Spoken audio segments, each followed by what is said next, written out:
Hello दोस्तों, क्या आप एनटीपीसी का एग्ज़ाम देने जा रहे हैं? क्या आपका एग्ज़ाम अगले शिफ्ट है या फिर अगले दिन है? तो यहाँ पे मैं आपको अपने तरफ से एक हेल्प करने वाला हूँ। मैं यहाँ पे पिछले साल में जो 2025 का एनटीपीसी का एग्ज़ाम हुआ था, उसका पूरा सॉल्यूशन आपके सामने लेकर आया हूँ। तो आज हम करेंगे 5 तारीख, छठवां महीना 2025 यानी 5 जून 2025 को जो थर्ड शिफ्ट में क्वेश्चन पूछा हुआ था, उसका हम यहाँ पे सॉल्यूशन करेंगे। तो देख सकते हैं, ये है पहला क्वेश्चन। तो सबसे पहले मैं आपको क्वेश्चन पढ़ के बताऊँगा।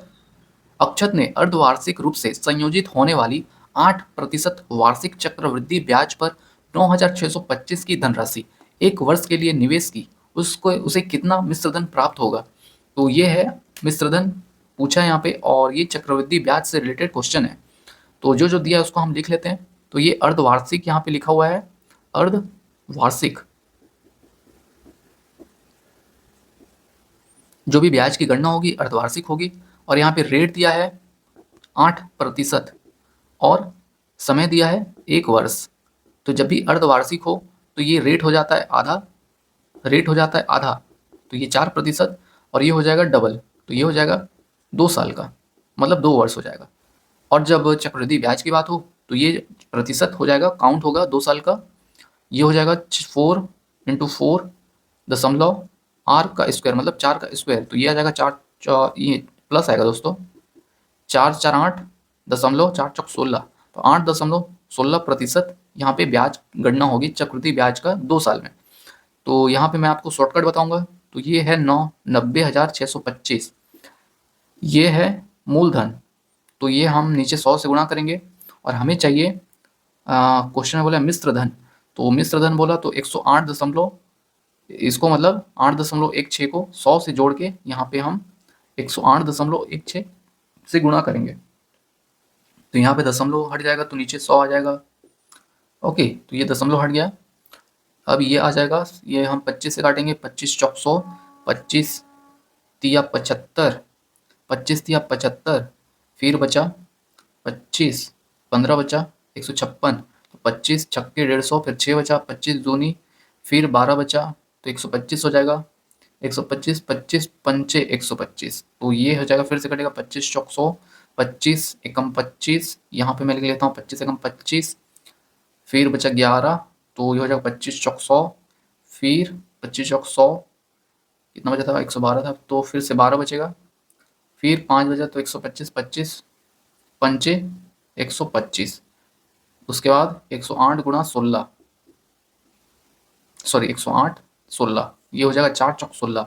तो इसको काट लेंगे हम, 16 कम 16, 16 पंचे 80, 16 छक्के 96, 16 छक्के 96, तो ये हो जाएगा 16 छक्के 96 और 96, 4 8 7 12, 12 मतलब 121, तो 16 पंचे 16 सत्ते 112, 16 सत्ते 112, ये हो जाएगा 16 सत्ते 112 ना दोस्तों।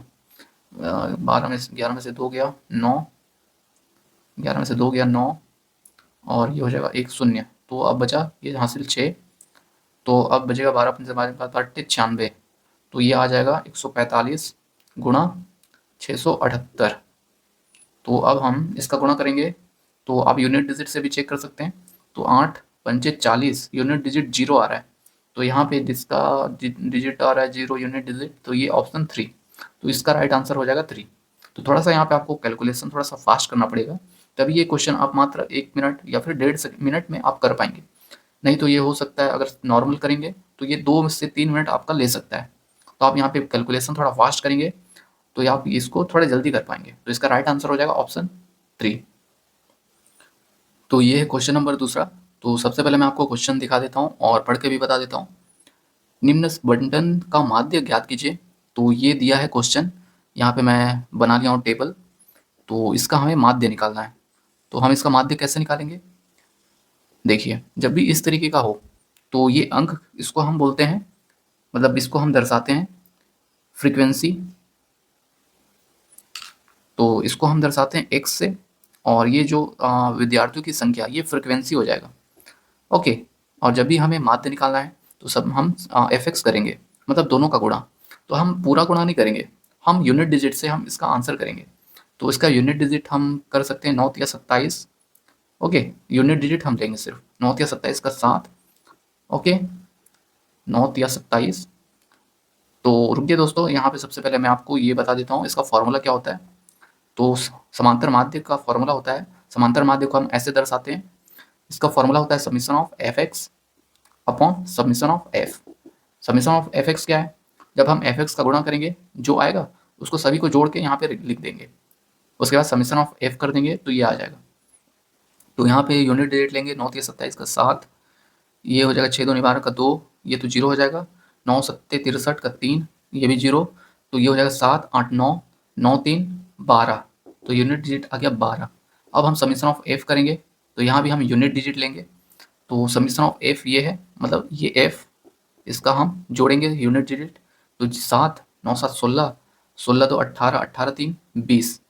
एक बार फिर से हम जोड़ के देख लेते हैं, कुछ मिस्टेक तो नहीं हुआ है। 3 2 9 7, तो 7 9 7 16, 9 7 16, 17 18, 18 3 21। ओके, यूनिट डिजिट क्या आ गया यहाँ पे, 1 आ गया। तो अब हम, आप इसी पे ध्यान दीजिए, सिर्फ 2 और 1, हमें वो संख्या देखना है जिसका हमें भाग करेंगे तो 2 आएगा। ऐसा कौन सा संख्या है, मतलब हमें वो संख्या लेना है जिसका हम भाग करेंगे, मतलब ऐसे समझिए आप, किसी भी संख्या को हमें भाग करना है तो कैसे करेंगे। यहाँ पे मान लेते हैं ये 1 है और भाग करेंगे, इसका यूनिट डिजिट 2 है, तो यहाँ पे किससे भाग करेंगे कि 2 आए, तो यहाँ पे 2 से भाग करेंगे तभी तो यहाँ पे 2 आएगा, और ये कट जाएगा तो यहाँ पे 2 आएगा, लास्ट में 2 आएगा, तो इसका लास्ट में कौन सा है, ये है फोर्थ ऑप्शन, तो इसका राइट आंसर आ जाएगा ऑप्शन 4। तो ये है क्वेश्चन नंबर तीसरा। तो सबसे पहले मैं आपको क्वेश्चन पढ़ के बता देता हूँ। 5 व्यक्तियों की आयु वर्ष में 20, 30, 35, 40 और 45 दी गई है। वर्ष में औसत आयु की गणना कीजिए। तो ये है 5 व्यक्तियों की औसत, ये दिया है 20, 30, 35, 40, 45। ओके, 20, 30, 35, 40, 45। तो यहाँ पे हम डेविएशन मेथड यूज़ करेंगे। ओहो, ये गाड़ी का आवाज़। तो ये है 20, 30, 35, 40, 45, तो हमें इसका औसत निकालना है। तो हम औसत कैसे निकालेंगे, हम यहाँ पे डेविएशन मेथड यूज़ करेंगे। तो हम मान लेते हैं यहाँ पे कोई औसत, तो चलिए मान लेते हैं 30 हमारा औसत होगा, ये हमें माना है। ओके, तो 30 से ये कितना कम है या ज़्यादा है, तो ये 30 से 10 कम है। ये 30 से कितना कम है, ये कुछ भी कम नहीं है, तो जीरो यहाँ पे लिखेंगे। ये कितना कम है या ज़्यादा है, तो ये ज़्यादा है, कितना ज़्यादा है, 5 ज़्यादा है, ये 10 ज़्यादा है, ये 15 ज़्यादा है। ओके, अब 10 10 मतलब ये जो -10 है प्लस 10 है ये काट लेंगे, क्योंकि माइनस और प्लस कटता है। ये +5 + 15 तो ये जुड़ जाएगा, ये आ जाएगा +20। ओके, अब ये 20 आया, टोटल संख्या कितना था, 1 2 3 4 5, तो ये 5 में बढ़ जाएगा, तो ये आएगा 5 एकम 5 चौक, तो ये +4 आ गया। अब ये +4 है, +4 क्या बता रहा है, मतलब ये +4 बता रहा है जो हमने माना था, इसमें हमें 4 जोड़ना पड़ेगा। तो ये 30 हमने माना था और ये +4 आया, इसको हम जोड़ देंगे तो ये 34 आ जाएगा, मतलब 34 आ जाएगा। तो हमारा औसत आ चुका है 34, ऑप्शन 4। तो ये है क्वेश्चन नंबर 14। तो सबसे पहले मैं आपको क्वेश्चन पढ़ के बता देता हूँ। ए बी सी डी के समांतर है, एक तिर्यक रेखा पी क्यू ए बी और सी डी को क्रमशः ई और एफ पर प्रतिच्छेद करती है तथा पी ई बी और बराबर 59 डिग्री है, मतलब पी ई बी 59 डिग्री है।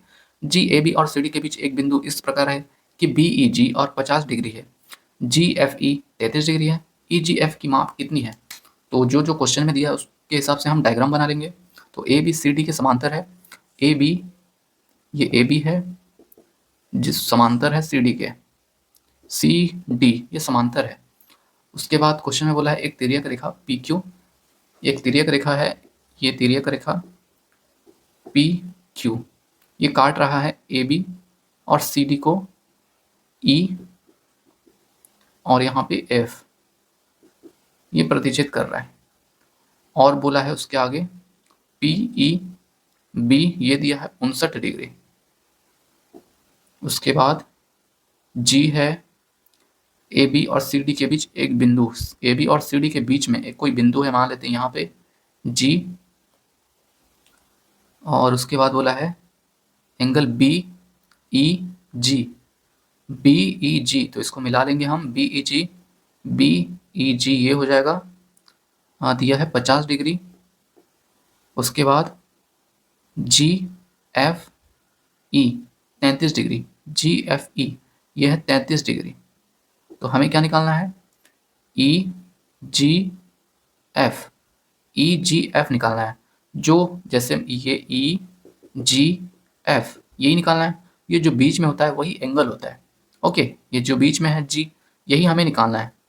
तो ये मान लेते हैं एक्स है, तो एक्स निकालना है, एक्स एंगल निकालना है। तो आप देख सकते हैं ये सीधा रेखा है, तो ये 180 डिग्री बनाएगा। तो 59 और 50 जोड़ के 180 में माइनस कर लेंगे, तो ये एंगल आ जाएगा। तो चलिए कर लेते हैं, 9 5 5 10, 109, 180 में से घटाएंगे तो 10 में से 9 गया 1, ये हो जाएगा 7, 71। तो ये आ चुका है 71। अब ये त्रिभुज का एंगल देख सकते हैं आप, त्रिभुज का तीनों कोण का होता है 180। तो 180 में से इसको घटा लेंगे तो x आ जाएगा। तो चलिए इसको जोड़ लेंगे पहले, 3 1 4, 7 3 10। तो इसको 180 में से घटाएंगे तो 10 में से 4 गया 6, यहाँ 7 बचा, 7 में से ये 0 76, ये 0, तो 76 x आ गया। तो हमारा राइट आंसर है ऑप्शन 2। तो ये है क्वेश्चन नंबर 5। तो सबसे पहले मैं आपको क्वेश्चन पढ़ के बता देता हूँ। यदि x माइनस 1/x बराबर 10 है, तो यहाँ पे मैं लिख लेता हूँ x माइनस 1/x बराबर 10। तो हमें निकालना है x cube minus 1/x cube, हमें ये निकालना है।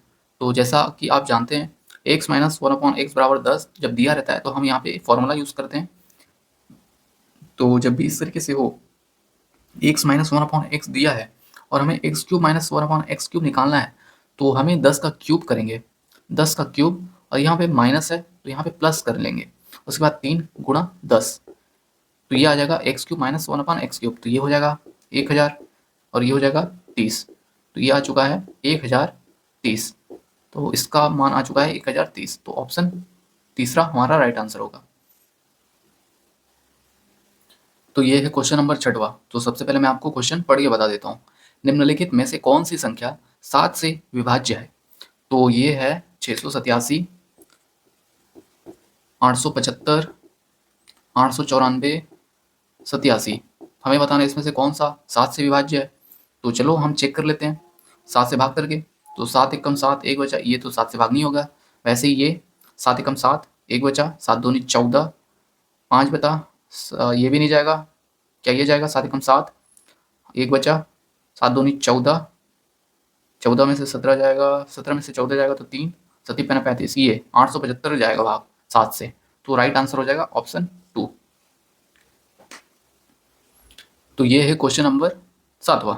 तो सबसे पहले मैं क्वेश्चन यहाँ पे लिख देता हूँ क्योंकि ये सिंप्लीफिकेशन का क्वेश्चन है। तो ये इस तरीके से है, यहाँ पे दिया हुआ है 1331। ये कुछ ज़्यादा ही बड़ा लिख लिया मैं, चलो कोई बात नहीं। तो ये हो जाएगा 4, ये हो जाएगा 40 गुणा 5/33 गुणा 30। तो हमें इसका मान निकालना है। तो देखो दोस्तों, यहाँ पे 3 दिया है वर्गमूल में यहाँ पे, और 1331 इस तरीके से। तो हमें क्या करना है, हमें इसका गुणनखंड करना है। तो ये आएगा, इसको हम इस तरीके से लिख सकते हैं। बेसिकली ये 11 का क्यूब है। ओके, जब 11 का यहाँ पे वर्गमूल से बाहर निकलेगा तो ये आएगा, ये वर्गमूल नहीं है, सॉरी, ये घनमूल है जिसका मूल 3 है। तो ये निकलेगा इससे बाहर, तो ये हो जाएगा 11। वैसे यहाँ पे 4 है, यहाँ पे 4 है, मतलब ये 10 की पावर 4 है, तो ये बाहर निकलेगा तो 10 हो जाएगा। वैसे यहाँ पे 5/33 गुणा 30, तो ये 0 से 1 0 कट जाएगा, 11 एकम 11, 11 तिया 33, 3 एकम 3, 3 एकम 3, तो ये आ जाएगा 5। तो इसका राइट आंसर आ चुका है ऑप्शन 2। तो ये है क्वेश्चन नंबर 8वां। तो सबसे पहले मैं आपको क्वेश्चन पढ़ के बता देता हूँ। 2 पाइप ए और बी 7800 लीटर की एक टंकी को क्रमशः 12 घंटे और 10 घंटे में भर सकता है।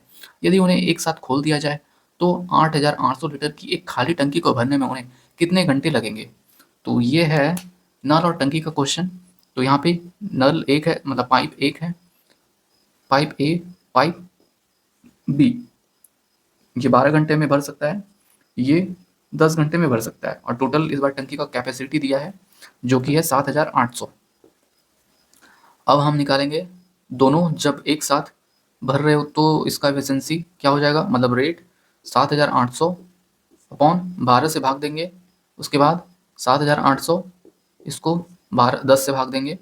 उसके बाद ये 7800, ये 7800 है, 7800 कॉमन निकलेगा तो 1/12 प्लस 1/10।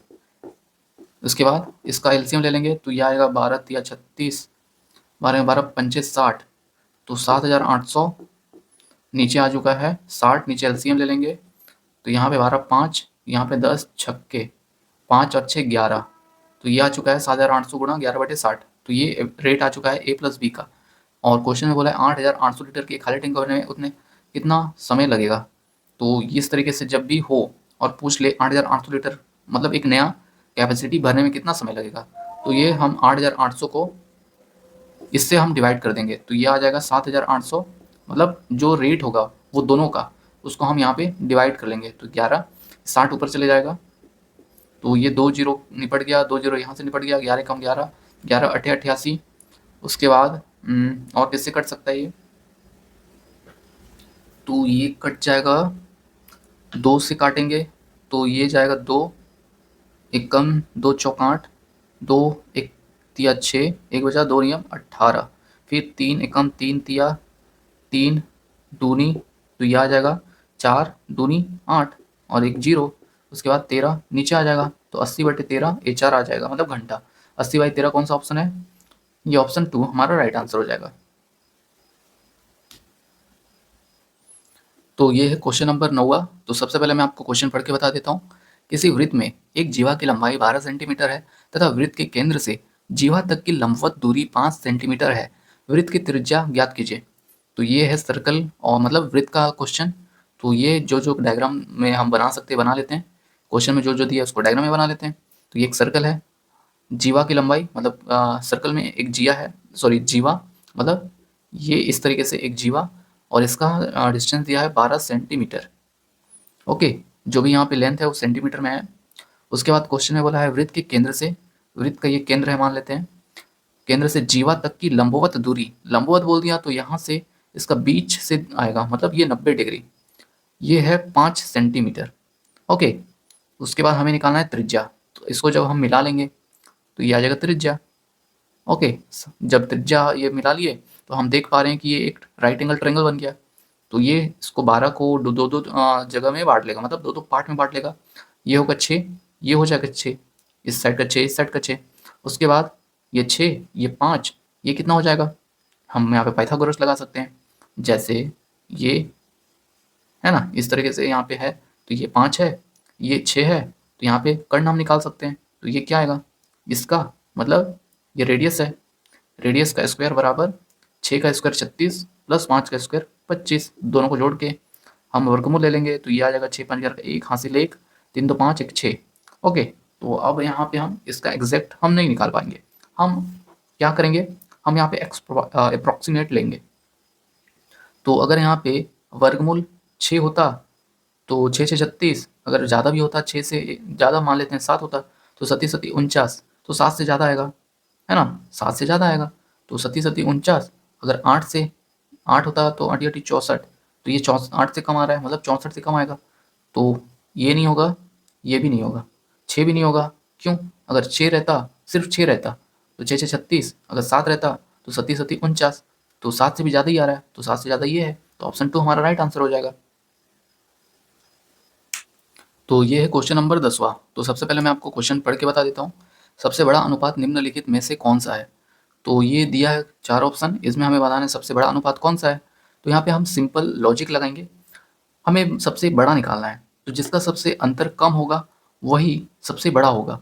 तो जैसे 26 और 90, ओके, 26 पहला 26 और 90 है, इसका हम डिफरेंस निकालेंगे तो क्या आ रहा है, ये आएगा ये 10 में से 6 जाएगा 4, 8 में से 2 जाएगा 6, तो ये 64 आ गया। दूसरा देखते हैं 50 और 59, इसका तो सीधा डिफरेंस आ रहा है 9, इसका डिफरेंस 30, तीसरे का, चौथे का गया 4 में से गया 3, 6 में से 4 गया 2, तो इसका डिफरेंस 23 है, इसका था 30 है, पहला का 64 है, तो सबसे कम डिफरेंस किसका है, ये 9, दूसरे का।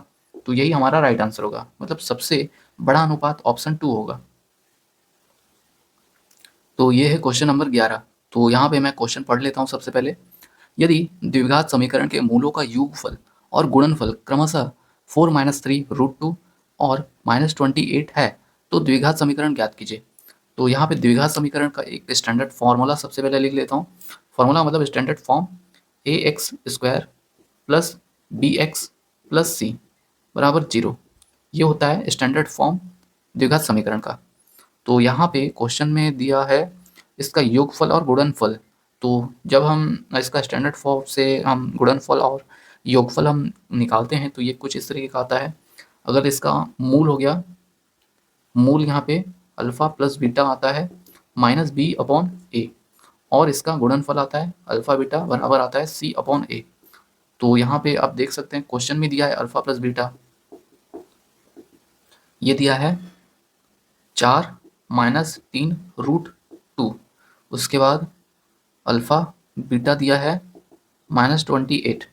तो अब हम यहाँ पे कंपेयर करेंगे किसका मूल आ रहा है -b/a, क्या आ रहा है 4-3√2। तो आप देख सकते हैं यहाँ पे हमें लाना है हमें क्या लाना है, ये लाना है, ये लाना है मतलब अल्फ़ा प्लस बीटा 4-3√2 हमें लाना है 4-3√2। तो कौन सा है 4-3√2, ये तो नहीं होगा और ये भी नहीं होगा। तो ये है 4-3√2, 4-3√2 ये है। अब यहाँ पे माइनस आएगा या प्लस आएगा, मेन प्रॉब्लम यहाँ पे यही है। यहाँ पे प्लस आएगा या माइनस आएगा, बाकी हमें चेक करने की ज़रूरत ही नहीं है। तो देखिए यहाँ पे प्लस आएगा या नहीं आएगा, तो आप यहाँ पे कंपेयर करके देख सकते हैं अल्फ़ा प्लस बीटा जब दोनों का योगफल आया है मूल का तो -b/a। तो क्या -b/a इसमें आएगा, नहीं आएगा, ये तो प्लस हो जाएगा। तो ये आंसर नहीं होगा, तो ये हो जाएगा माइनस वाला। तो ये है क्वेश्चन नंबर 12। तो सबसे पहले मैं आपको क्वेश्चन पढ़ के बता देता हूँ। साधारण ब्याज पर कोई धनराशि 5 वर्षों में किस ब्याज दर पर स्वयं की दुगनी हो जाएगी। तो यहाँ पे मैं आपको ट्रिक से बताऊंगा इसको। तो यहाँ पे क्वेश्चन में है साधारण ब्याज का क्वेश्चन। तो चलिए ये मान लेते हैं मूलधन और ये है मिश्र धन। क्वेश्चन में बोला है स्वयं की दुगनी, साधारण किस धनराशि पर स्वयं की दुगनी हो जाएगी। अगर ये ₹1 है तो ये 2x हो जाएगा, दुगना हो गया। अब ये बोला है 5 वर्षों में, ठीक है। तो 5 वर्षों का ब्याज कितना हो गया, दोनों का डिफरेंस ही ब्याज होता है। तो ये हो जाएगा ₹1, ब्याज हो जाएगा ₹1। ये तो 5 साल का, 1 साल का हमें चाहिए क्योंकि रेट तो वैसे ही निकालते हैं 1 साल का रेट और उसको हम डिवाइड करते हैं मूलधन से। ओके, तो ये हो जाएगा 5, तो ये हो जाएगा 1 साल का, ये हो गया 1 साल का। अब हमें चाहिए रेट, तो x/5 इसको हम मूलधन से डिवाइड करेंगे तो ये आ जाएगा मूलधन। ये सॉरी दोस्तों, यहाँ से थोड़ा सा मिस्टेक हो गया। तो ये हम नीचे x करेंगे और गुणा 100 क्योंकि परसेंट में निकालना है रेट।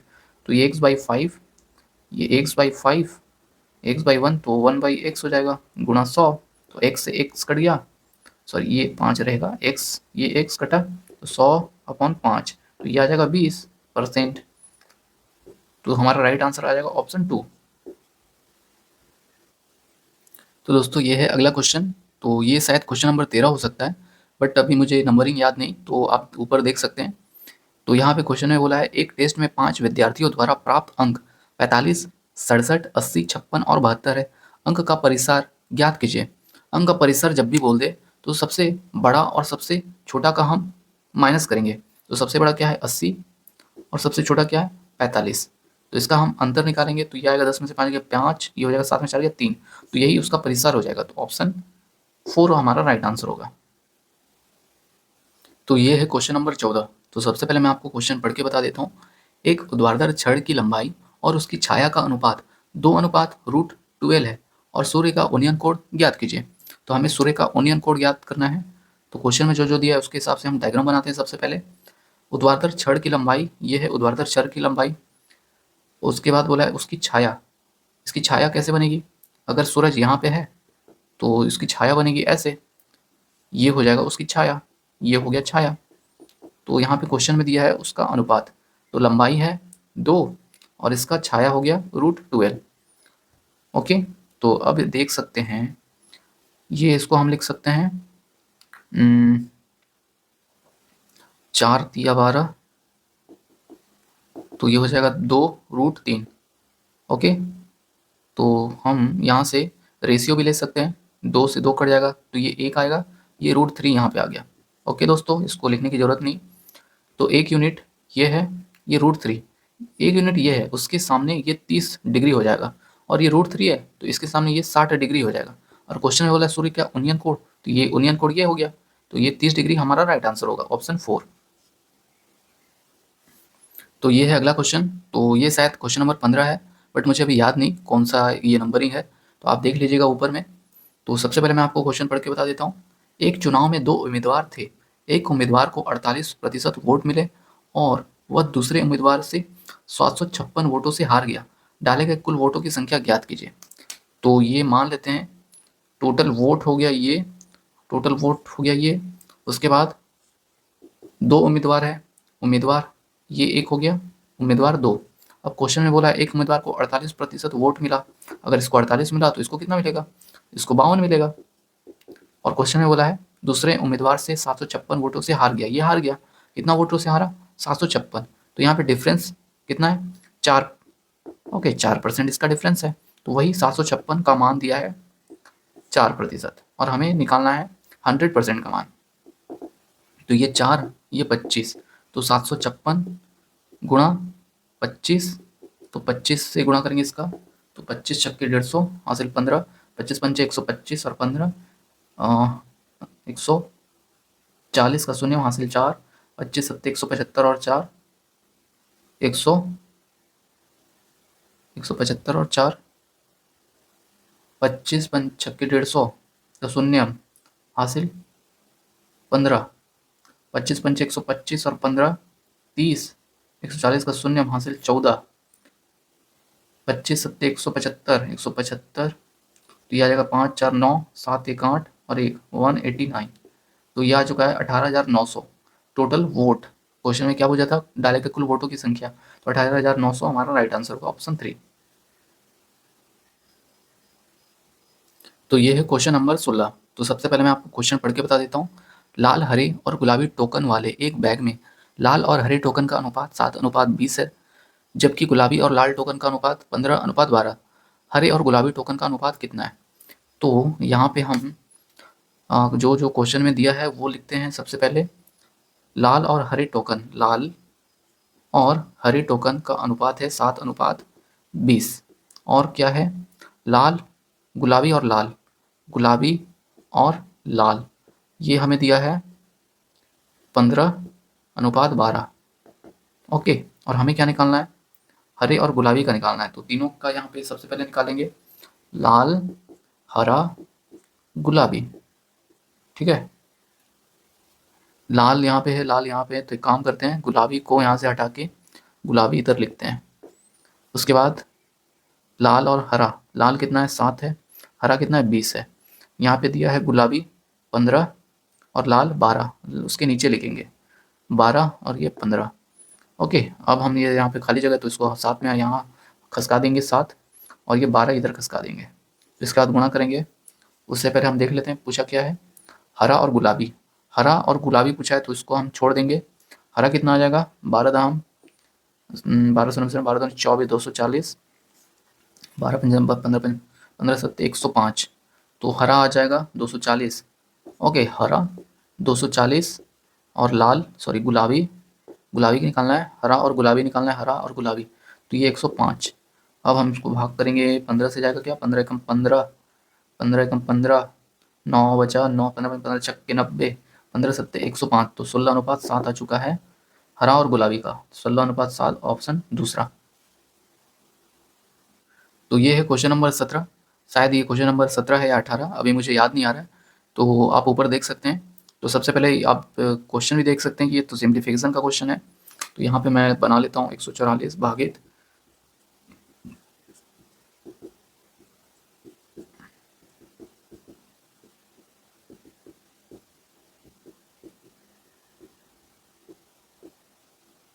तो यहाँ पे हम बॉड मास अप्लाई करेंगे।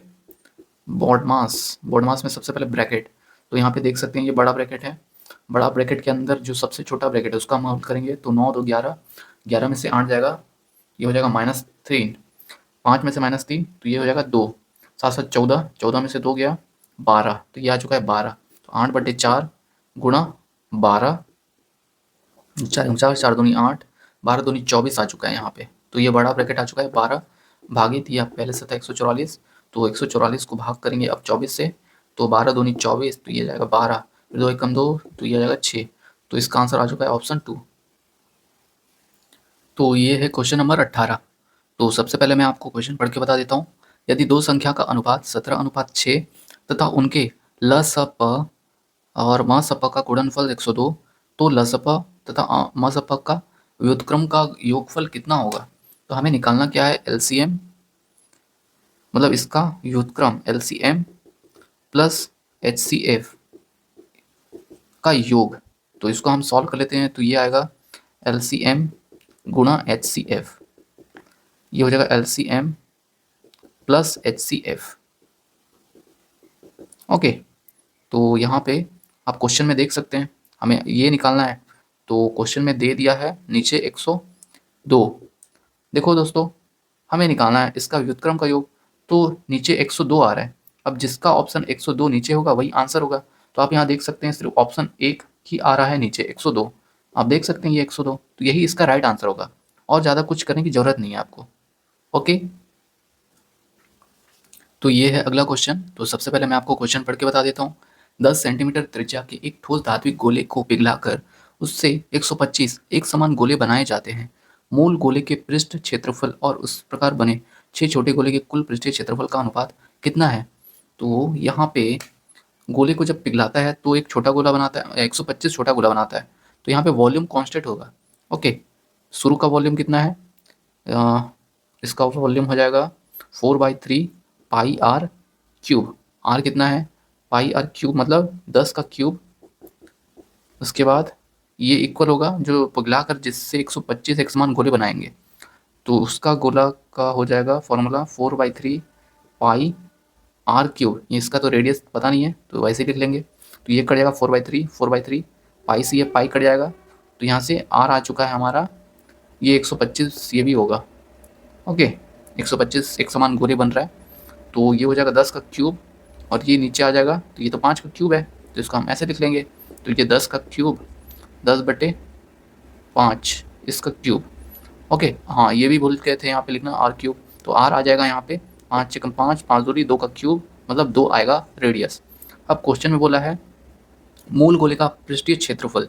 मूल गोले का पृष्ठीय क्षेत्रफल क्या हो जाएगा? मूल गोले का पृष्ठीय क्षेत्रफल 4 पाई आर स्क्वायर। आर कितना है यहाँ पे? आर यहाँ पे 10 है, इसका स्क्वायर बराबर 6 छोटे गोले का कुल पृष्ठीय क्षेत्रफल क्या होगा? 6 ठो, उसका 4 पाई, रेडियस कितना है? आर निकालें, तो ये हो जाएगा 2 का स्क्वायर। तो यहाँ से क्या कट सकता है? पाई से पाई कटेगा, और सॉरी ये तो नहीं कटेगा अभी, पाई से पाई कटेगा, 4 से 4 काट लेंगे हम, और 10 का स्क्वायर, और यहाँ पे 6 बचा नीचे 6, और 2 दूनी 4। अरे यहाँ पे अच्छा रेशियो निकालना है हमें, रेशियो निकालना है दोस्तों। तो 10 का स्क्वायर 4 पाई कट गया, तो यहाँ 6, 2 दूनी 4, ये तो ये हो जाएगा 10 गुणा 10 लिख लेते हैं। तो 2 तिया 6, 2 पंचे 2 दूनी 2 पंचे, तो 25, 3 दूनी 6, तो 25:6 आ गया हमारा राइट आंसर, ऑप्शन 1। तो ये है क्वेश्चन नंबर अगला। तो ये हो सकता है क्वेश्चन नंबर 20। तो सबसे पहले मैं आपको क्वेश्चन पढ़ के बता देता हूँ।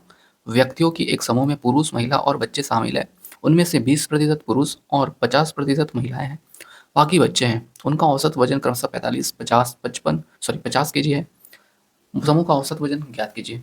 तो ये है पुरुष, महिला, बच्चे, और यहाँ पे 20% है, ये है 50, और जो बच गया 100 में से 50, 60, 70, तो ये 30। तो इसका हम रेशियो ले लेंगे, तो ये आ जाएगा 2, 5, 3। ये हो गया क्वांटिटी। उसके बाद यहाँ पे औसत है, यहाँ पे वेट, ये है 45, ये है 50, ये है 50। तो अब हम यहाँ पे औसत कैसे निकालेंगे? हम यहाँ पे डेविएशन यूज़ करेंगे। मान लेते हैं 50 औसत है, मान लिया, तो ये 50 से कितना कम है? तो ये 50 से कम है 5, और 2 टोटल संख्या यहाँ पे पुरुष का, तो 2 से गुणा करेंगे तो ये आ जाएगा 10। तो ये तो 50, तो ये 0 ही होगा। ये भी 0 हो जाएगा। ओके, तो ये -10, टोटल संख्या कितना है, 2 5 8 नहीं 2 5 7 और 7 3 10, तो ये 10 से हम भाग कर देंगे तो ये -1 आ जाएगा। अब ये -1 क्या बता रहा है, जो माना था हमने, माने थे 50, उसमें से -1 कर देंगे तो ये आ जाएगा 49, तो 49 हमारा औसत आएगा। तो ये हमारा राइट आंसर ऑप्शन 3। तो ये है क्वेश्चन नंबर 21। तो सबसे पहले मैं आपको क्वेश्चन पढ़ के बता देता हूँ। एक रसोइया प्रति माह 8,400 अर्जित करता है। यदि प्रत्येक माह उसका 60% खर्च है तो वह एक वर्ष के 1/4 समय में कितनी बचत करेगा। तो उसका प्रति माह खर्चा, रसोई प्रति माह अर्जित करता है मतलब उसका इनकम है 8,400, उसमें खर्चा कर दिया 60%, तो बचाया कितना। तो सबसे पहले ये 8,400 100% का मान है, हमें निकालना है। हम अगर 60% खर्चा किया तो ये हो जाएगा 40% बचत उसका। और क्वेश्चन में बोला इस एक वर्ष का 1/4 है ना, 12 साल का ये हो जाएगा, सॉरी 12 महीना का मतलब 1 साल का, और उसका 1/4, तो ये 1/4 से हम इसको डिवाइड कर देंगे तो उसका बचत आ जाएगा। 4 एकम 4, 4 तिया 12, 2 जीरो से ये 2 जीरो, 0 1 आएगा, 4 तिया 12 से गुणा करेंगे, 12 चौक 48 का 8 हासिल 4, 12 अट्ठे 96 4 100, तो 10,800 उसका सेविंग आ जाएगा मतलब बचत आ जाएगा, ऑप्शन 2। तो ये है क्वेश्चन नंबर 22। तो क्वेश्चन पढ़ के मैं आपको बता देता हूँ। रॉबिन और वरुण मिलकर एक हॉल को 9 दिनों में, सॉरी 6 दिनों में पेंट कर सकते हैं। रॉबिन अकेले इसे 42 दिन में पेंट कर सकता है। वरुण अकेले इसे कितने दिन में पेंट कर सकता है। तो ये है समय और कार्य का क्वेश्चन। क्वेश्चन में दिया है रॉबिन प्लस वरुण मिलकर एक हॉल 6 दिन में पेंट कर सकते हैं। रॉबिन अकेले इसे 42 दिन में पेंट कर सकता है। तो जब भी इस तरीके से हो तो हम इसका एलसीएम निकालेंगे। यही एलसीएम होता है हमारा टोटल वर्क। टोटल वर्क हो जाएगा 42, क्योंकि इसका एलसीएम 42 होगा। अब हमें आर प्लस वी का रेट निकालना है मतलब एफिशिएंसी निकालना है, तो हम 42 को 6 से भाग देंगे तो ये आएगा 6 सत्ते 42, और आर का एफिशिएंसी निकालना है तो वो 42 से भाग देंगे तो ये 1 आएगा।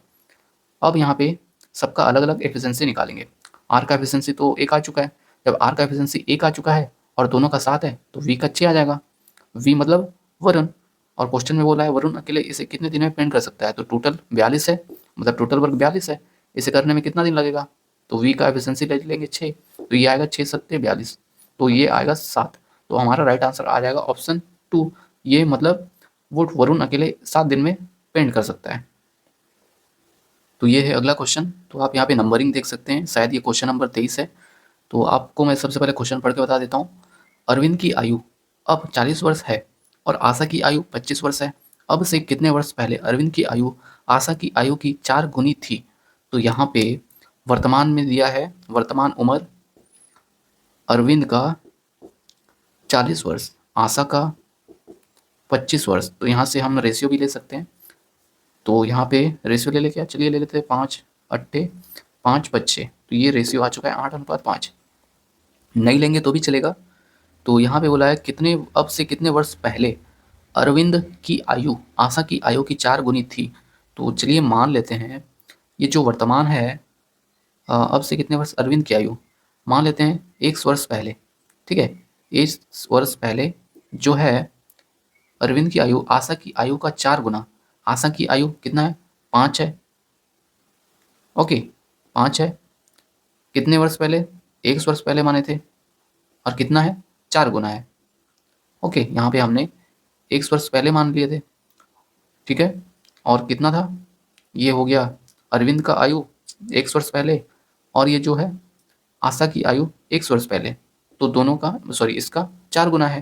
तो इसको हम सॉल्व करेंगे तो 8 माइनस एक्स, तो ये हो जाएगा 4 पंचे 20 माइनस 4x, तो ये आ जाएगा उधर 4x, ये हो जाएगा 3x, ये हो जाएगा 20, 8 इस साइड आ जाएगा तो -8, तो ये आ जाएगा 3x बराबर 20 में से 8 गया, 20 में से 8 गया कितना 12, तो x बराबर आ चुका है 4। तो अब ये 4 क्या है, देखिए 4 हम यहाँ पे क्या करेंगे, देखिए हम यहाँ पे रेशियो कितना लिए थे, रेशियो कितना था, हम यहाँ पे 5 से गुणा किए थे, तो मतलब 5 से भाग किए थे तो 8 आया था, मतलब 5 अट्ठे वैसे ही 5 बचे। तो उसी तरीके से यहाँ पे हम x में 5 का गुणा करेंगे तो 5 चौक 20 आ जाएगा। तो तो हमारा राइट आंसर ये होगा, मतलब कहने का मतलब 20 वर्ष पहले जो अरविंद की आयु थी, आशा की आयु का 4 गुना था। तो ये x आ गया 20, मतलब 20 वर्ष पहले हमारा राइट आंसर होगा। तो ये है क्वेश्चन नंबर 24। तो सबसे पहले मैं आपको क्वेश्चन पढ़ के बता देता हूँ। एक नाव को धारा की विपरीत दिशा में 10.2 किलोमीटर जाने में 51 मिनट लगते हैं। स्थिर जल में नाव की चाल और धारा की चाल का अनुपात 7:6 है। नाव को धारा के विपरीत दिशा में 17.7 किलोमीटर और धारा की दिशा में से 66.3 किलोमीटर जाने में कुल कितना समय लगेगा। तो ये है बोट और स्ट्रीम का क्वेश्चन। तो यहाँ पे सबसे पहले जो दिया है उसको हम लिखते जाते हैं और जो वैल्यू हम फाइंड कर सकते हैं फाइंड कर लेते हैं। तो ये क्वेश्चन में दिया है एक नाव को धारा की विपरीत दिशा में। जैसे ही नाव की धारा की विपरीत दिशा बोल दे तो ये समझ लीजिए ये अप स्ट्रीम है। अप स्ट्रीम हो जाएगा, ये हो जाएगा डिस्टेंस अपॉन टाइम, मतलब 10.2 किलोमीटर अपॉन 51 मिनट। तो देखिए ये मिनट में है तो इसको हमें घंटे में बदलना पड़ेगा। तो ये हो जाएगा 102 किलोमीटर, ये हो जाएगा 51, और 60 से गुणा करेंगे, नहीं 60 से गुणा नहीं करेंगे, भाग करेंगे तो आ जाएगा ये HR में, मतलब घंटे में। तो यहाँ पे 60 से नीचे भाग करेंगे तो नीचे आ जाएगा और इसको ऊपर कर देंगे तो यहाँ पे 60 चले जाएगा। उसके बाद ये दशमलव देख सकते हैं आप, दशमलव हटा लेंगे तो यहाँ पे एक 10 आ जाएगा, मतलब एक जीरो आ जाएगा, ये हट गया दशमलव, तो जीरो से ये जीरो कट जाएगा और ये 51 एकम और ये 51 दूरी, तो ये आ गया है 2 गुणा 6, तो 6 दूनी 12 किलोमीटर पर आवर, ये हमारा आ चुका है अप स्ट्रीम। उसके बाद क्वेश्चन में बोला है स्थिर जल में नाव की चाल और धारा की चाल का अनुपात। तो अब ये तो अप स्ट्रीम आ चुका है। अब क्वेश्चन में दिया है नाव की चाल और धारा की चाल। नाव की चाल को हम x से दर्शाते हैं, नाव की चाल x है और धारा की चाल y। इसका रेशियो दिया है 7:6। अगर ये रेशियो है तो हमें एग्जैक्ट वैल्यू निकालने के लिए हमें x से गुणा करना पड़ेगा। तो ये हो जाएगा 7x और 6x। तो ये बोट का स्पीड आ गया और ये धारा का स्पीड आ गया। तो यहाँ पे हम ऐसे लिख सकते हैं x बराबर 7x, y बराबर 6x। देखिए ये x और y धारा की दिशा है, मतलब धारा का सॉरी नाव की स्पीड है और y जो है धारा की स्पीड है। ओके, तो अब हम यहाँ से डाउन स्ट्रीम और अप स्ट्रीम यहाँ से भी निकाल सकते हैं। डाउन स्ट्रीम हो जाएगा 7x प्लस 6x। ओके, और वैसे ही अप स्ट्रीम हो जाएगा 7x minus 6x, 7x minus 6x, तो ये आ जाएगा x और ये आ जाएगा 13x। ओके, और यहाँ पे हम अप स्ट्रीम आप निकाले हैं, आप देख सकते हैं यहाँ पे 12 किलोमीटर पर आवर, तो अप स्ट्रीम आ जाएगा 12 किलोमीटर पर आवर, ये आ गया x, है ना, इसी के बराबर है। तो ये आ चुका है x का वैल्यू, x का हम यहाँ पे रख लेंगे तो ये आ जाएगा 13 गुणा 12 किलोमीटर पर आवर। तो ये आ जाएगा डाउन स्ट्रीम 12×3 = 36 का 6 हासिल 3, 12 × 12 12 × 3 15, 156 किलोमीटर पर आवर, ये आ चुका है डाउन स्ट्रीम। तो अप स्ट्रीम आ चुका है, डाउन स्ट्रीम भी आ चुका है। ओके, अप स्ट्रीम ये आ गया, डाउन स्ट्रीम ये आ गया। तो एक काम करते हैं, इसको मिटा लेते हैं तो ताकि थोड़ा जगह मिल जाए हमें। स्ट्रीम 156 किलोमीटर पर HR, ये डाउन स्ट्रीम, तो ये सब मिटा लेते हैं हम। तो ये आ चुका है डाउन स्ट्रीम और अप स्ट्रीम। उसके बाद क्वेश्चन में बोला है नाव को धारा की विपरीत दिशा में, विपरीत दिशा बोल दिया तो अप स्ट्रीम की बात हो रही है। ये बोल रहा है 17.7 किलोमीटर और धारा की दिशा में 66.3 किलोमीटर जाने में कुल कितना समय लगेगा। तो अप स्ट्रीम का फॉर्मूला क्या हो जाएगा, नॉर्मल फॉर्मूला होता है डिस्टेंस अपॉन टाइम। तो डिस्टेंस दिया है 17.7 और यहाँ पे स्पीड है अप स्ट्रीम का 12, तो यहाँ से हम टाइम निकाल सकते हैं। तो चलिए हम निकाल लेते हैं 17.7 किलोमीटर अपॉन 12। तो यहाँ से टाइम निकल जाएगा अप स्ट्रीम का, ये u मतलब अप स्ट्रीम का टाइम है। तो ये हम निकालेंगे 12 एकम 12 और यहाँ बचेगा 5। ओके, 5 बचेगा तो ये आ सकता है, कितना आएगा, 5 बचेगा तो दशमलव आ चुका है, तो यहाँ पे दशमलव लग जाएगा और ये 7, तो 57 हो जाएगा, 12 चौक 48। ओके 48, उसके बाद 57 से घटाएंगे 48, तो 48 57 48 घटाएंगे तो ये 9 आएगा, 9 और ये 0, 12 पंचे 60, 84, ये आ चुका है 84, ये है फिर 6 फिर दशमलव फिर 12 पंचे 60। तो अप स्ट्रीम का टाइम आ चुका है 1.475। ओ दोस्तों अब आवाज़ आ रहा है बहुत। चलो थोड़ा सा वेट कर लेता हूँ मैं, आवाज़ कम हो करके। तो आवाज़ कम हो चुका है, तो फटाफट चलिए कर लेते हैं। तो अप स्ट्रीम का टाइम आ चुका है, अब डाउन स्ट्रीम का टाइम निकालेंगे। तो डाउन स्ट्रीम का फॉर्मूला फिर से हो जाएगा distance upon time. Okay, down stream हो जाएगा 156। डिस्टेंस कितना कवर कर रहा है? 66.3। क्वेश्चन में आप देख सकते हैं, तो ये हो जाएगा टाइम डाउन स्ट्रीम का। तो यहाँ से निकल जाएगा 66.3 अपॉन 156। तो यहाँ से इसको मैं कैलकुलेटर से कर लेता हूँ। 66.3 भागित 156, तो ये आ चुका है 0.425। तो ये आ चुका है डाउन स्ट्रीम का टाइम 0.425। तो आप देख सकते हैं ये टाइम आ चुका है अप स्ट्रीम का, और ये है डाउन स्ट्रीम का टाइम। तो क्वेश्चन में क्या बोला था, आप क्वेश्चन देख लीजिए एक बार फिर से।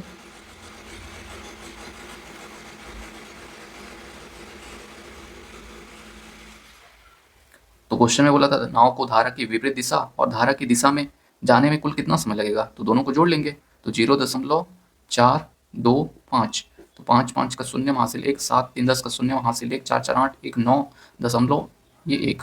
तो टोटल टाइम आ चुका है 1.9। तो हमारा राइट आंसर हो जाएगा ऑप्शन 1। तो ये है क्वेश्चन नंबर 25। तो सबसे पहले मैं आपको क्वेश्चन पढ़ के बता देता हूँ। आलोक, गीता और सुरेश ने एक व्यवसाय शुरू करने के लिए क्रमशः 56,000, 52,000 और 69,000 का निवेश किया। वर्ष के अंत में अर्जित लाभ 76,700 है। अर्जित लाभ का 31% दान में दे दिया। शेष को उनके निवेश का अनुपात में उनके बीच विभाजित किया जाता है। सुरेश का हिस्सा कितना होगा? तो ये है इन्वेस्टमेंट से रिलेटेड क्वेश्चन। तो यहाँ पे आलोक, गीता और सुरेश है। तो यहाँ पे निवेश कितना किया, ये आप देख सकते हैं 56,000, 52,000, 69,000। तो हम यहाँ पे रेशियो लेंगे, तो 3 जीरो सबसे कट जाएगा, तो ये आएगा 56, 52 और 69। उसके बाद आप यहाँ पे क्वेश्चन जब पढ़ेंगे तो आपको ये सेंस मिलेगा कि समय यहाँ पे बराबर है। आप क्वेश्चन में भी देख सकते हैं वर्ष के अंत में बोला है, तो ऐसा कुछ तो बोला नहीं है कि ये 10 महीने के लिए इन्वेस्ट करता है, ये 5 महीना, ऐसा कुछ लिखा नहीं है। तो यहाँ पे वर्ष के अंत में बोल दिया, तो ये समान समय के लिए इन्वेस्ट कर रहा है, मतलब समय बराबर होगा। तो जब समय बराबर होता है तो प्रॉफिट भी यही हो जाता है, मतलब 56, 52, 69। तो ये प्रॉफिट हो जाएगा टोटल। सॉरी, ये मतलब ये आलोक का, गीता का और सुरेश का प्रॉफिट ये हो गया। अब क्वेश्चन में बोला है कुल जो लाभ हो रहा है 76,700, उसमें से 31% दान दे दे रहा है। तो 31% अगर दान दे दिया तो बचा कितना? 100 में से 31 घटा लेंगे तो ये आएगा 9, और 9 में से 3 या 6, तो इतना भी बच रहा है। क्वेश्चन में कितना है? 76,700 का इतना प्रतिशत 69% हम निकालेंगे, तो ये हो जाएगा बचा हुआ प्रॉफिट। तो 2 जीरो से ये 2 जीरो कट जाएगा, तो टोटल आएगा 767 गुणा 69। तो ये हो जाएगा बचा है अभी प्रॉफिट का हिस्सा। तो टोटल तो ये है ना, बचा इतना है 7,667 गुना 69। लेकिन रेशियो में कितना आ रहा है, टोटल इसको जोड़ लेंगे, तो ये 9 2 11, 11 6 17 का 7 हासिल 1, 6 6 12, 5 17, तो ये 177 आ गया। और हमें निकालना है सुरेश का हिस्सा। सुरेश का हिस्सा कितना है? ये 69। तो इसको हम निकालेंगे तो सुरेश का हिस्सा आ जाएगा। देखिए फिर से मैं आपको बता देता हूँ, ये जो है ये क्वेश्चन में दिया था 76,700।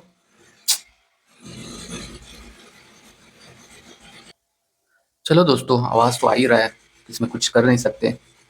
प्रॉब्लम्स कितने भी आए आपको कंटिन्यू करते रहना पड़ेगा आपको।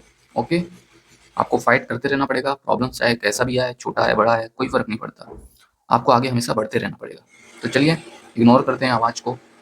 तो यहाँ पे मैं आपको फिर से बता देता हूँ, क्वेश्चन में दिया था 76,700 रुपया कुल लाभ हो रहा है। अब लेकिन इसमें से 31% दान कर दिया तो बचा कितना? 69%। 100% में से अगर 31% दान कर दिया तो इतना बचा है, तो इसका हम निकाल लेंगे 69%। तो ये आ चुका है इस तरीके से कुछ, तो ये आया है टोटल प्रॉफिट। लेकिन क्वेश्चन में रेशियो के हिसाब से तो ये है, और क्वेश्चन में दिया था इतना, तो हम कंपेयर करके इस तरीके से हम लिखेंगे, और सुरेश का हिस्सा हम यहाँ पे गुणा करेंगे, तो ये कट जाएगा। तो इसको हम काट लेते हैं, तो ये कट रहा है। तो चलिए हम छोटा छोटा करके काटते हैं। तो ये 3 से काटेंगे, 3 पंचे 15, 3 पंचे 15, 2 बचा, 3 नियम 27। उसके बाद इसको काट, चलिए इसको काट लेते हैं, 3 दूनी 6, 3 तिया 9, उसके बाद आ, उसके बाद क्या ये कितना गुना है इसका? 7, 9, 9 कम 9, 9 दूनी 18, 9 तिया 27। 3 बार में तो नहीं जाएगा, 13 बार में जाएगा क्या? चलिए गुणा करके देखते हैं। 13 नियम 27, 13 नियम 117 का 7 हासिल 11, 13 पंचे 65 और 11, 65 और 11 6 5, 6 5 नहीं 5 1 6, 6 1 7, तो 767। हाँ, तो ये 13 गुना हो रहा है। तो 59 का गुणा 59 1 59, 59 गुना 13, तो ये आ चुका है। ऊपर काट लिए, पूरा पूरा कट चुका है 13 बार में 59 का। ठीक है, 59 का ये 13 गुना है। उसके बाद इसको हम इस तरीके से लिख सकते हैं 13 गुना 59 गुना 23। तो जो इसका आंसर होगा वही हमारा राइट आंसर होगा। लेकिन आप इसको यूनिट डिजिट से भी कर सकते हो, डिजिटल सम भी अप्लाई कर सकते हो। तो चलिए हम यहाँ पे डिजिटल सम, चलिए एक काम करते हैं, यूनिट डिजिट से चेक करते हैं। तो 3 नियम 27 का 7 हासिल, हासिल नहीं, सिर्फ यूनिट डिजिट लेंगे। 9 तिया 27 का 7 और ये 3, तो 7 तिया 21, तो यूनिट डिजिट 1 आ रहा है। तो यूनिट डिजिट ये है, तो ये आंसर नहीं होगा, ये आंसर नहीं होगा। तो अब ये बचा और ये बचा। अब यहाँ पे फिर से आप देख सकते हैं, तो यहाँ पे 13 भी आ रहा है। तो 13 जो डिविजिबल होगा 13 से, वही हमारा राइट आंसर होगा। तो 13 से ये डिविजिबल होगा क्या? चलिए देख लेते हैं। 13 एकम 13, 7 बचा, 13 पंचे 65, 10 बचा। तो 13 नियम 13 पंचे 13 अट्ठे 104, एक बचा फिर से, तो ये डिविजिबल नहीं होगा 13 से, ये डिविजिबल होगा। तो यही हमारा राइट आंसर होगा। एक बार फिर से मैं आपको डिविजल मतलब भाग करके दिखा देता हूँ। 13 एकम 13, तो यहाँ पे बचा 7, 76 हो गया, 13 पंचे 65, 65 तो 11 बचा, 11 बचा, 13 पंचे 65, 13 छक्के 13 नियम, 13 अट्ठे 104। तो अब बचेगा यहाँ पे 9, यूनिट पे यहाँ पे 1, तो 13 सत्ते 91। हाँ, ये जा रहा है डिविजिबल। तो हमारा राइट आंसर होगा ऑप्शन 1। तो ये है क्वेश्चन नंबर 26। तो सबसे पहले मैं आपको क्वेश्चन पढ़ के बता देता हूँ। एक शंक्वाकार पात्र के आधार की त्रिज्या 31 सेंटीमीटर है और ऊंचाई 45 सेंटीमीटर है। पात्र में पानी तब तक डाला जाता है जब तक कि पानी पात्र के 2/3 भाग तक भर न जाए। पात्र में पानी का आयतन ज्ञात कीजिए। तो ये है, मान लेते हैं शंक्वाकार पात्र। डायग्राम बनाने से थोड़ा सा मतलब समझने में इजी हो जाएगा। ये है, मान लेते हैं इसका रेडियस, ये हो गया रेडियस, ये हो गया हाइट। ओके, रेडियस दिया है कितना? रेडियस दिया है 31 सेंटीमीटर, हाइट दिया है 45 सेंटीमीटर। हमें निकालना है आयतन। तो और वो भी आयतन का 2/3 भाग पानी से भरा जाए, इतना मतलब निकालना है। तो वॉल्यूम होता है शंकु का 1/3 पाई आर स्क्वायर और एच। तो यहाँ पे वॉल्यूम निकालेंगे और इसका भी हमें 2/3 लेना है। क्वेश्चन में आप देख सकते हैं 2/3 भाग भरना है। तो ये हो जाएगा 2/3 गुणा 1/3। ओके, फिर गुणा पाई, रेडियस कितना है 31 गुणा 31 गुणा हाइट कितना है 45। तो इसको हम काट लेंगे। देखिए आंसर पाई में आ रहा है, तो पाई को हम छोड़ देंगे, इसको कुछ नहीं करेंगे, 22/7 नहीं लिखेंगे। तो पाई साइड कर दिए। उसके बाद 3 तिया 9, 9 एक 9, 9 पैना 45। तो ये आ जाएगा 2 गुणा 31 गुणा 31 गुणा 5 गुणा पाई। तो अब देख सकते हैं इसका आंसर, इसका गुणा करेंगे तो आंसर आ जाएगा। बट आप ऑप्शन में हम यूनिट डिजिट से सॉल्व करेंगे, पूरा सॉल्व करने की जरूरत नहीं है। तो आप देख सकते हैं यहाँ 5 आ रहा है और आंसर में जो भी ऑप्शन होगा 5 से डिविजिबल होगा। तो ये 5 से डिविजिबल ये नहीं है, ये नहीं है, ये नहीं है, ये है। तो ऑप्शन 4 हमारा राइट आंसर होगा, पूरा करने की जरूरत नहीं है।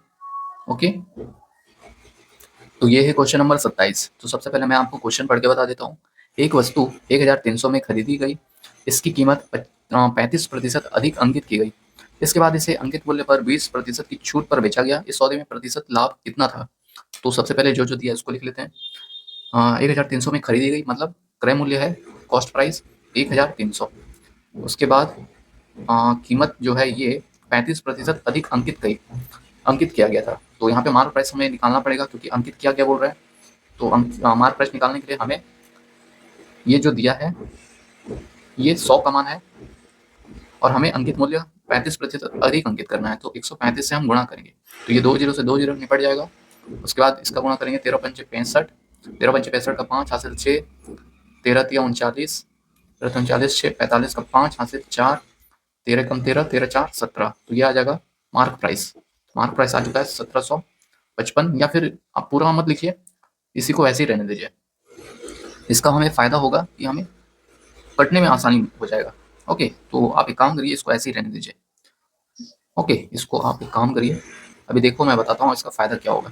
तो यहाँ पे हम एक फार्मूला यूज़ करेंगे, mark price upon cost price बराबर प्रॉफिट, मतलब 100 plus profit upon 100 minus discount. तो यहाँ पे फॉर्मूला यूज़ करेंगे प्रॉफिट निकालने के लिए, क्योंकि क्वेश्चन में बोला है प्रॉफिट क्या होगा। तो मार्क प्राइस आ चुका है ये, तो इसको हम लिख लेंगे 1300 अपॉन 100 गुणा 135 बट्टे में कॉस्ट प्राइस ये है 1300 बराबर 100 प्लस प्रॉफिट, डिस्काउंट कितना है क्वेश्चन में दिया है 20% की छूट, तो 100 में से 20 जाएगा तो 80 बचेगा।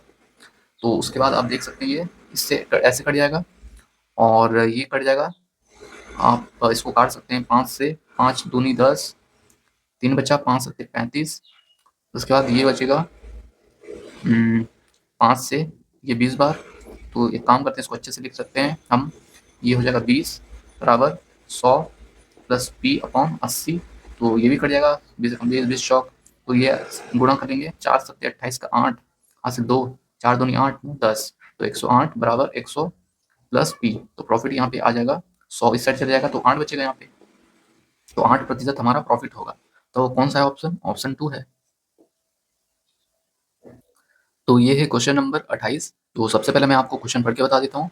एक टैक्सी स्टैंड से दो टैक्सी 29 मिनट के अंतराल पर 54 किलोमीटर पर आवर की चाल से चलना शुरू करता है। दोनों टैक्सी एक ही दिशा में यात्रा करती है।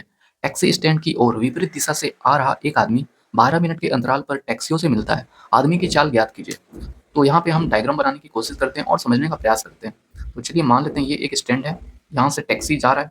ओके, यहाँ मान लेते हैं एक आदमी खड़ा है और क्वेश्चन में बोला है, आप देखिएगा 29 मिनट के अंतराल पर टैक्सी निकल रहा है। ओके, मतलब एक टैक्सी 1 मिनट में, मतलब टी समय में, अगला टैक्सी आएगा 29 मिनट में, मतलब 29 मिनट में निकलेगा। तो यहाँ पे अगर एक आदमी खड़ा है तो एक टैक्सी आया, फिर अगला टैक्सी 29 मिनट में आएगा जब ये खड़ा रहेगा, और जब ये चलेगा क्वेश्चन में भी बोल रहा है कि ये मतलब ये आदमी चल रहा है स्टैंड की तरफ, तो ये 12 मिनट के अंतराल पर टैक्सी मिलेगा इसको। तो अगर ये इस साइड गया तो ये 12 मिनट के बाद एक टैक्सी मिलेगा, और टैक्सी कितना समय में मिल रहा है? 29 मिनट में। तो दोनों को डिफरेंस आ जाएगा। तो ये हम इसको घटा लेंगे, 9 में से 2 गया 7, 2 में से गया 1, मतलब 17 मिनट में इसको टैक्सी मिल जाएगा। ओके, जब शुरू में ये खड़ा था तो 29 मिनट में मिल रहा था, और जब ये लड़का इस साइड आ रहा था, मतलब आदमी इस साइड आ रहा था, तब टैक्सी मिल गया 17 मिनट में। तो 17 मिनट में टैक्सी मिल गया इसको। अब इसी जो ये समय है इसी का यूज़ करेंगे हम आदमी का चाल निकालने के लिए। तो यहाँ पे आप जब इसको थोड़ा-सा सेंस मतलब पढ़ने इस क्वेश्चन को पढ़ोगे तो एक सेंस मिलेगा डिस्टेंस कांस्टेंट का। मतलब जितना दूरी टैक्सी ट्रैवल कर रहा है उतना ही ये ट्रैवल कर रहा है, मतलब ये आदमी। तो यहाँ पे जब डिस्टेंस कांस्टेंट होता है तो स्पीड का फॉर्मूला होता है, मतलब स्पीड 1 और T1 बराबर स्पीड 2 T2। तो ये फॉर्मूला हम यूज़ करेंगे। स्पीड 1 मतलब यहाँ पे टैक्सी का स्पीड दिया है 54, और T1 हो जाएगा 17 बराबर स्पीड 2, मतलब आदमी का स्पीड तो हमें निकालना है, गुणा T2 टाइम हो जाएगा 12। तो यहाँ से हम इसको डिवाइड कर लेंगे तो ये आएगा 12, 6 दूनी 12, 6 नियम 54, 9 सत्ते 63 का 3, हासिल 6, 9 एकम 9, 9 6 15 बटे 2। तो स्पीड ऑफ 2 आ जाएगा आदमी का। इसको हम 2 एकम 2, 2 सत्ते 14, 1 बचा, 2 छक्के 12 दशमलव, फिर 1 बचेगा, 0 आ चुका है तो 0.5, तो 76.5 आदमी का स्पीड आ जाएगा, ऑप्शन 3। तो ये है क्वेश्चन नंबर 29। तो सबसे पहले मैं आपको क्वेश्चन पढ़ के बता देता हूँ। एक विक्रेता ने 1 रुपए में 4 चॉकलेट बेची, जिससे उसे 100% का लाभ हुआ। उसने 1 रुपए में कितनी चॉकलेट खरीदी थी? तो ये है क्वांटिटी और प्रॉफिट का क्वेश्चन। तो यहाँ पे हम एक फॉर्मूला सिंपल यूज करेंगे, क्वांटिटी 1 गुणा प्रॉफिट बराबर क्वांटिटी 2 गुणा प्रॉफिट, मतलब P1 P2। तो शुरू में ये जो है ये खरीदने का है, और ये जो है बेचने का है। तो क्वेश्चन में बोला है 1 रुपए में 4 चॉकलेट बेची, तो बेची मतलब कितना चॉकलेट बेची? 4। तो उसके बाद बोला है जिससे उसे 100% का लाभ हुआ। 100 का लाभ हुआ मतलब 100 प्लस 100 200 का लाभ हो जाएगा। ओके, और यहाँ पे क्वेश्चन में क्या बोला है, उसने 1 रुपए में कितने चॉकलेट खरीदी थी, तो मतलब क्वांटिटी 1 हमें निकालना है, और ये 100 हो जाएगा क्योंकि शुरू में तो कोई प्रॉफिट होता ही नहीं है। तो ये कट जाएगा 100 एकम 100, 100 दूनी, तो क्वांटिटी 1 आ चुका है, 4 दूनी 8।